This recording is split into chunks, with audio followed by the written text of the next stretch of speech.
नमस्कार, मी पल्लवी चांदगुळे, महाआवाज न्यूज मध्ये आपलं स्वागत आहे।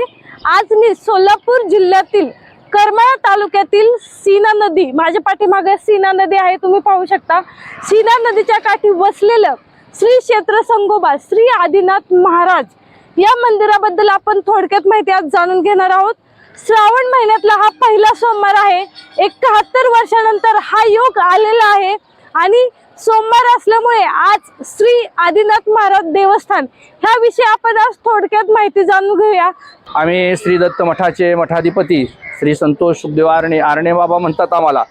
आम्ही आज सोमवार 71 वर्षानं हा सोमवार श्रावण महिन्यामध्ये 5 या तिथीने आलेला आहे।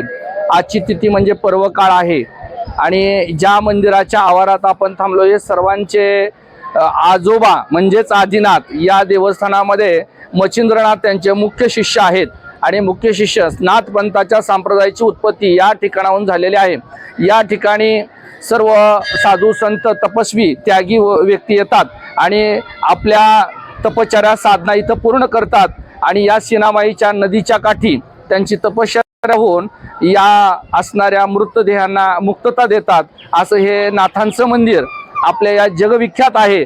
परंतु या ठिकाणी ज्या लोकांना माहिती आहे ते लोक या ठिकाणी येतात आणि या आदिनाथाचं दर्शन करून आपल्या जीवनमुक्तीतून मुक्त होतात, असं या आदिनाथाचं महत्त्व आहे।